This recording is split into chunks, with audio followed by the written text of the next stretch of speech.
আপনাদেরকে একটু জানিয়ে রাখতে চাই, আমাদের এ পর্যন্ত যে ফান্ড আমাদের কাছে এসে পৌঁছেছে, আপনারা সাংবাদিক ভাইরা বারবার আমাকে প্রশ্ন করেছেন কত টাকা এসেছে। আমরা ফিগারটা এক্সাক্ট আপনাদেরকে বলতে পারিনি। গতকাল অর্থাৎ বৃহস্পতিবার একেবারে অফিস শেষে আমাদের কাছে যে আপডেট এসেছে আমাদের অ্যাকাউন্টস থেকে, সেটা হলো আল্লাহ তাআলার অশেষ অনুগ্রহে, সাধারণ মানুষের আস্থায় আমাদের ত্রাণ তহবিলের টাকা 100 কোটি ছাড়িয়েছে। 100 কোটির বেশি ফান্ড আমাদের কাছে চলে এসেছে। এই ফান্ডটা আমরা কিভাবে খরচ করবো আপনাদেরকে একটু আমরা জানিয়ে রাখতে চাই। এখানে প্রতিদিন 2 থেকে 2,500 মানুষ কাজ করছে, সবাই স্বতঃস্ফূর্তভাবে কাজ করছে। এখানে ঢাকা ইউনিভার্সিটির সম্মানিত প্রফেসর, সিনিয়র প্রফেসর আছেন, কাজ করছেন। আমি চিনি ব্যক্তিগতভাবে। এখানে বাংলাদেশ সেনাবাহিনীর কর্মরত ব্যক্তিবর্গ, সদস্যগণ তারা আছেন, কাজ করছেন ছুটির দিনে। আবার এখানে কয়েকজন হিন্দু ধর্মাবলম্বী ভাইরা কাজ করছেন। এবং আমাদের আজকে দুপুরে খাবার ছিল বিরিয়ানি। তাদের জন্য আমরা আলাদা খাবার প্রস্তুত করেছি, যেহেতু আমরা জানি আমাদের হিন্দু ধর্মাবলম্বী ভাইরা গরু গোশত খান না, তাদের উপযোগী খাবার আমরা প্রস্তুত করেছি এবং তারাও কিন্তু এখানে শ্রম দিচ্ছে। আমাদের একজন অটো রিক্সা চালকের সন্ধান আজকে আমরা জানতে পেলাম যে তারা আমাদের ইউনাইটেড ইউনিভার্সিটি ওই জায়গা থেকে এখানে কেউ ত্রাণের কাজে আসছে বললেই তাদেরকে ফ্রি তিনি আনা নেওয়া করছেন। তিনি আমাদেরকে বলেনও নাই, প্রকাশও করতে চান নাই, কিন্তু সামহাও আমরা জেনে গেছি। তো স্বতঃস্ফূর্ততা কতভাবে হতে পারে, কত ধরনের হতে পারে, সেটা আসলে আমরা আপনাদেরকে বলে বুঝাতে পারবো না যে মানুষ কতভাবে স্বতঃস্ফূর্ত ভাবে কাজ করতে পারে এখানে, সেটা এখানে চলছে। আমরা পানি একটু শুকিয়ে গেলে, বন্যার পানি একটু শুকানো শুরু করলে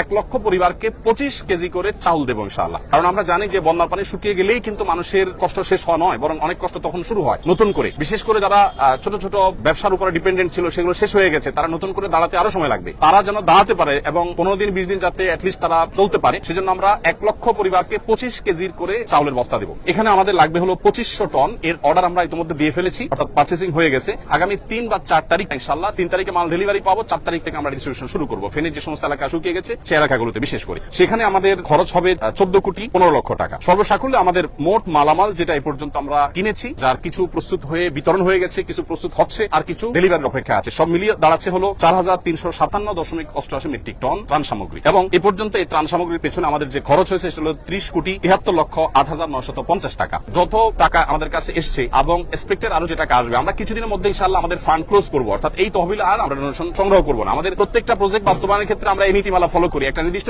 সময়ের পর আমরা বলে দেই এই প্রজেক্টে আর কোনো টাকা দেওয়া যাবে না, আমরা অফ করে দেই। কারণ আমাদের একটা প্ল্যান থাকে, প্ল্যান অনুযায়ী আমরা সাধারণত কাজ করে থাকি। তো এবারে আমরা যেটা আশা করছি, যেটা করবো, সেটা হলো খাদ্যে ইতিমধ্যে আমরা 30 কোটি 73 লাখ টাকা খরচ করেছি, যেটার মধ্যে 2500 মেট্রিক টন চাল আমরা 4 তারিখ থেকে বিতরণ শুরু করবো। আমাদের এখান থেকে যে বড় কাভার্ড ভ্যানে মালগুলো যায়, সেখানে ছোট ছোট অনেকগুলো পিকআপে করে মালগুলো একটা পর্যায়ে চলে যায়, তারপর আবার অনেকগুলো ট্রলারে করে বা ছোট ছোট নৌকা করে ভাগ ভাগ হয়ে দূর দূরান্ত এলাকাগুলোতে চলে যায়। দুর্গম এলাকাতে সাধারণত ত্রাণ দেই আমরা, রাস্তার ধারে শহরে সাধারণত ত্রাণ দেই না। এবারও আমি যতবার গিয়েছি 2 ঘন্টা 2.5 ঘন্টা 1.5 ঘন্টা ভেতরে ঢুকে তারপর আমরা ত্রাণ বিতরণ করেছি। আমরা আপনাদেরকে একটু আপডেট দিতে চাই। আমরা এ যাবৎ ত্রাণ সামগ্রী হিসাবে চাল কিনেছি আমরা 998 মেট্রিক টন, যেটাতে আমাদের খরচ হয়েছে 5 কোটি 55 লাখ 80 হাজার টাকা। আমাদের ডাল কেনা হয়েছে 200 মেট্রিক টন, যেটাতে খরচ হয়েছে 2 কোটি 3 লক্ষ 60 হাজার টাকা। আমাদের তেল কেনা হয়েছে 200 মেট্রিক টন, সেটাতে খরচ হয়েছে 3 কোটি 15 লাখ 40 হাজার টাকা। লবণ কেনা হয়েছে 112.50 মেট্রিক টন, যেটাতে খরচ হয়েছে আমাদের 38 লক্ষ 30 হাজার টাকা। এবং আমাদের খেজুর কেনা হয়েছে 120 মেট্রিক টন, যেখানে খরচ হয়েছে আমাদের 4 কোটি 60 লক্ষ 50 হাজার টাকা। আর সুগার অর্থাৎ